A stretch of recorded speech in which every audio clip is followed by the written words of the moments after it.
یہ صراط مستقیم کیا ہوتا ہے؟ سادہ لہجے میں پوچھے گئے سوال نے سعد کو حیران کر دیا۔ اس نے گردن موڑ کر بائیں جانے بیڈ پر سیدھا لیٹے ہوئے سالار کو دیکھا۔ صراط مستقیم سیدھے راستے کو کہتے ہیں۔ جانتا ہوں، مگر یہ سیدھا راستہ کیا ہوتا ہے؟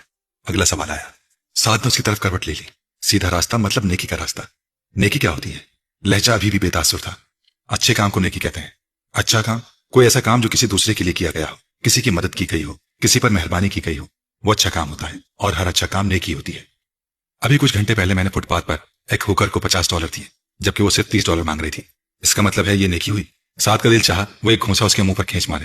وہ عجیب آدمی تھا۔ بکواس بند کرو اور سو جاؤ، مجھے بھی سونے دو۔ اس نے کمبل لپیٹ لیا۔ سالار کو حیرت ہوئی وہ کس بات پر حیران ہوا تھا۔ تو یہ نیکی نہیں ہوئی؟ میں نے تم سے کہا ہے اپنا منہ بند کرو اور سو جاؤ۔ سعد ایک بار پھر دھاڑا۔ اتنا ناراض ہونے کی ضرورت تو نہیں ہے، میں نے تم سے ایک معمولی سے سوال کیا ہے، سالار نے بڑے تحمل سے کہا۔ سعد یکدم کچھ مشتعل ہوتے ہوئے اٹھ کر بیڈ پر بیٹھ گیا۔ اس نے لیمپ آن کر دیا۔ تمہارے جیسے آدمی کو میں کیا صراط مستقیم سمجھاؤں؟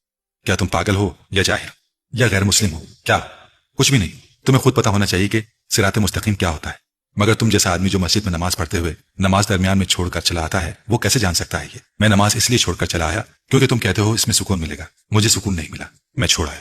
اس کے پرسکون انداز میں کہے ہوئے جملے نے سعد کو مزید مشتعل کر دیا۔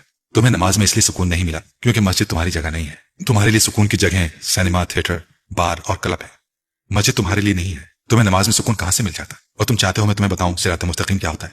وہ بیٹھ پر سیدھا لیٹا پل کے جھپکائے بغیر سعد کو دیکھتا رہا۔ تمہارے جیسے شخص کو جو نماز سے بھاگ جاتا ہے، شراب پیتا ہے، زنا کرتا ہے، وہ صراط مستقیم کے مطلب کو سمجھ سکتا ہے نہ اس پر آ سکتا ہے۔